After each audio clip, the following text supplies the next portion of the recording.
I said, Oliver, this world is such a small world. Send the picture I give me niece a while ago.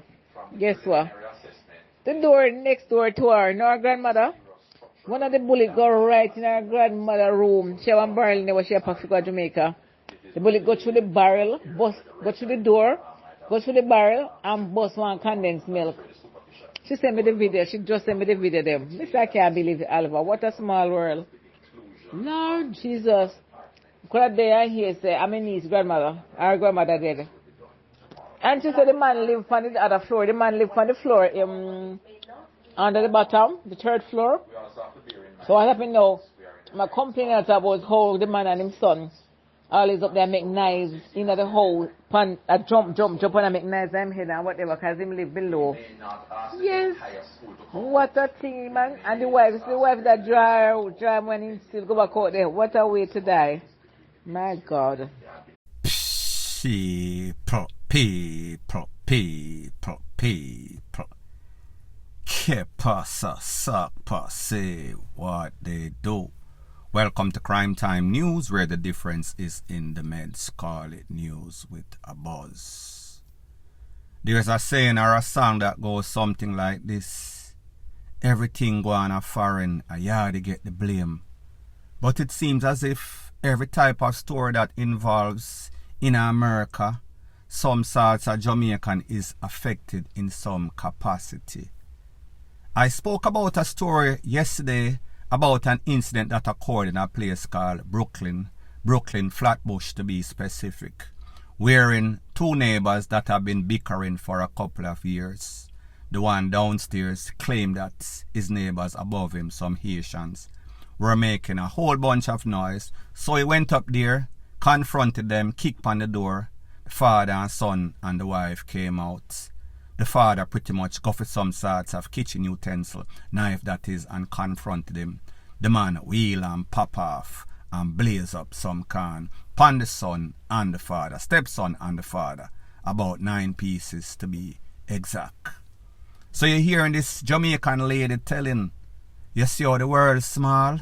This is my family member that almost lost her life. Granny had packed some sorts of barrel to take down to Jamaica. Moral of the story is that whenever you people them in a foreign, send you any sorts of barrel, make sure that you appreciate it and not talk about you want Louis Vuitton and Fendi and Rete. Whatever you get, you should accept, because sometimes these people are sacrificing their life for you to get a little barrel in the Christmas. Point blank and period.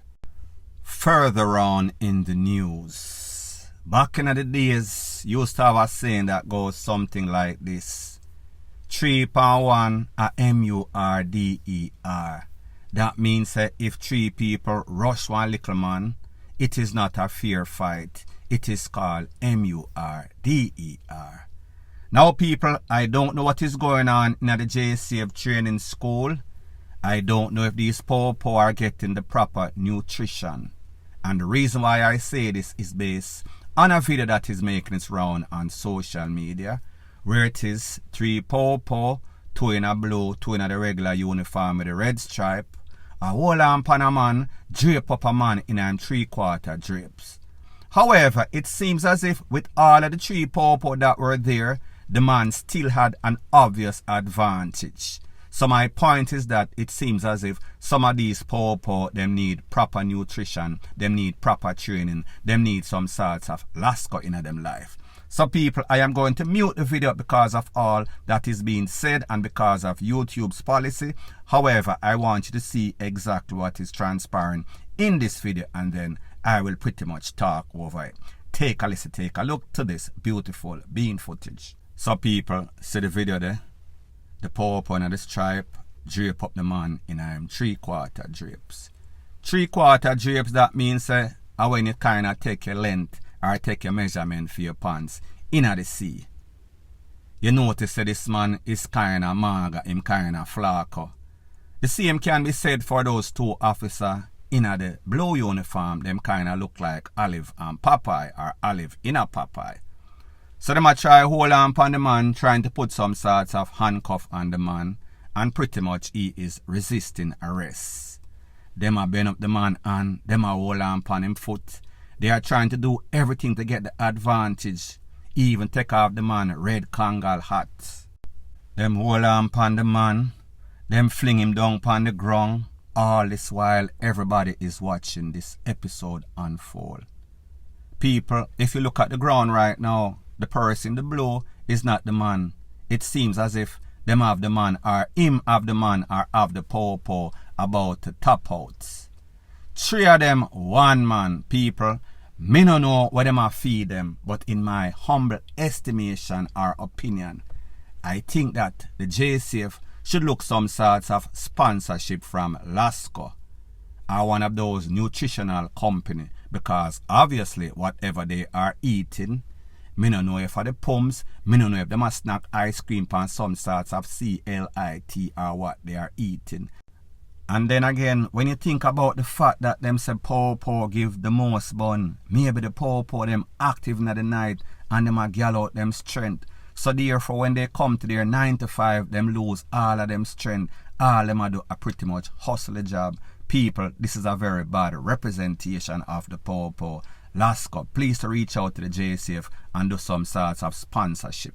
It's either them secure the MoneyGram outlet them and you give them some Lasco for drink before them go to work. But obviously these Pow seems as if them kinda hungry. Point blank and period. Further on in the news, it is called a fish that was offering fondle fishy favors for a fee that turned out to be free, then went to the Pow station and filed a report claiming that somebody uses exhaust as the frontal cavity of a female. However, that person inserted some sorts of foreign finger in him without authorization. Now people, what am I speaking about? I am speaking about an incident that occurred in the THR3 era in the wee hours of the morning, 5 a.m. to be specific, where the complainants went to the Pow station stripped down like onion, no sorts of clothes. When the Pow said, hold on a minute, boy, we are doing here naked, he claimed that, listen, I was walking along TR3 road close to that gully where those fishes used to frequent, when a man who is the suspect, he is Mr. Green, he assaulted me and dragged me in a some sort of gully, strip off my clothes and then put his finger in my exhaust.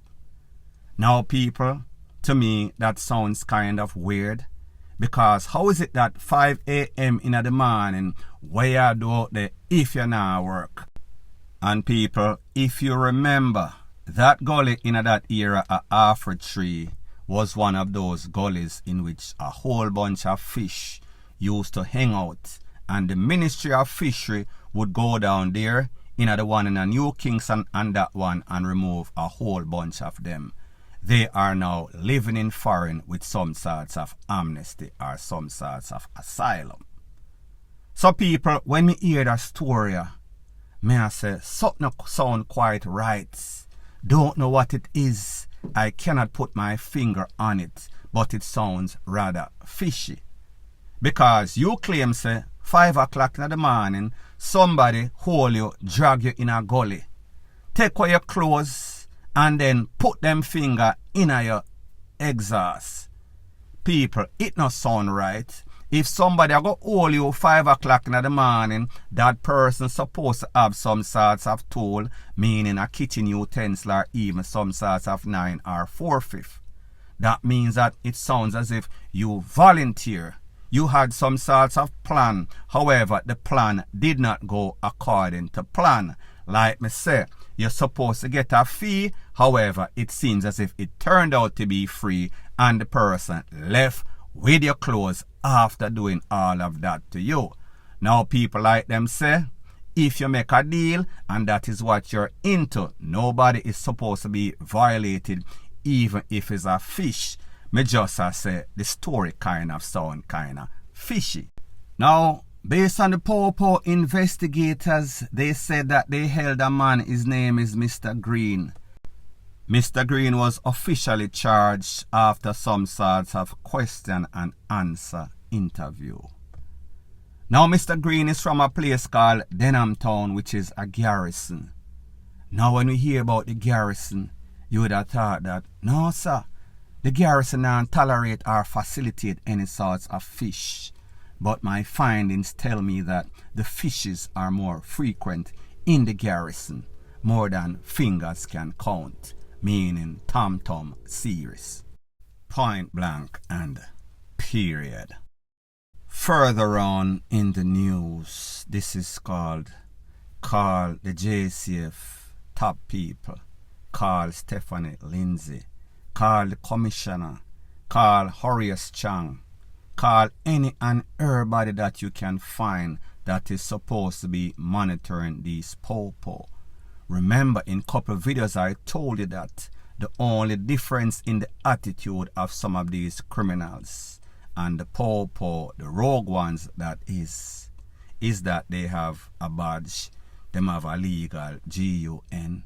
They can act without any sorts of repercussion or backlash, because even when they are bad, they will always get the backing of their squaddies. There's a video that is making its round on social media, and people, it happened to fall into my hand. It is said to have been taking place in some sorts of popo station, maybe in a Kingston, specifically TR3. Don't quote me on this. However, this is going to show you the lack of professionalism that exists within the JCF. If this is how they deal with their co-workers, their squaddy, just imagine what will happen when you and I, average Joe or average Jane, encounter these popo on the street. People, take a listen, take a look to this not so beautiful bean footage, and then I'll give my piece.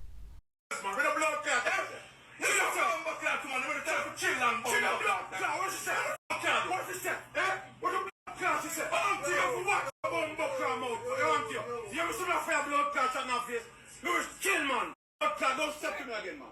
Do not step to me again. Remember that, listen, man. Tell him to chill out, clam out, man. Are we out? Chill, man. Watch our mouth. And then she go to the police and say the police. Chill, man. Chill. Tell her to shut her mouth. No, man. Listen, we are your office. That's why we go do the custody office. Then we are not talking about shot. Fire shot. Big man. Chill, man. You don't know, you don't tell him to chill him out. We're talking about fire shot. Do I hear you use a fire shot? Chill, man. Are you? I see the police station here. I'm not sitting low. At no time you tell him you want to chill. I said, they are going to fire stance and chill to the squad. You see me, I said, don't step to me like that, man. You not. I'm embarrassed to love that stuff, man. I don't have to come back to Jefferson. But when I see a girl, the staff house, and the girl that jump up our mouth, I didn't answer to her. You know, say, you're a brother, chill, man. He's a guest, man. And this one, I tell you, stop for me. I'm from the crowd, you do, man. I'm not telling you, chill, and you feel that. I tell you, man, you shall still go down on the bus. No, you're wrong, man. Mercy. I'll show you your stop. Stop it.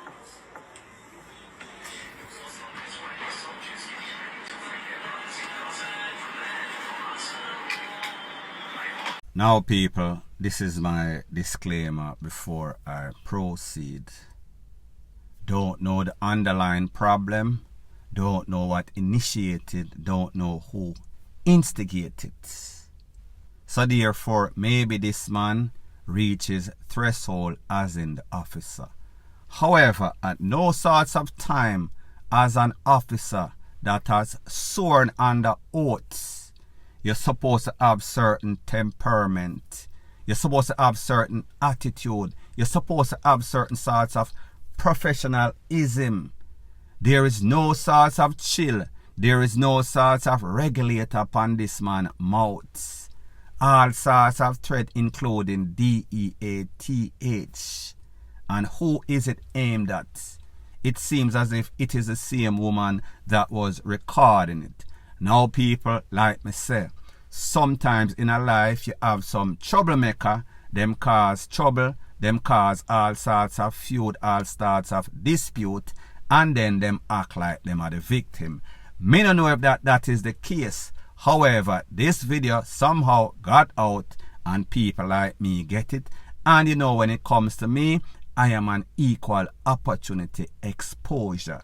We want the crowd, we want Jane Public to see exactly what is going on. So therefore, when you hear certain popo or do certain things, you should not be surprised, because like me say, the only difference in some of these popo and the average criminal out there is the people them gun, the people them boots, and the people them badge. Point blank and period. So anyways, people, thanks once again for checking out my video. If you appreciate videos like this, please show your appreciation by liking, commenting, sharing, and subscribing to my channel. That is how YouTube promotes videos like these to like-minded, sensible persons like yourself. And last but not least, please subscribe to my next channel. It is called Jamaica Dancehall Source. I'll be pinning the link to that channel in the description of this video. Bless up.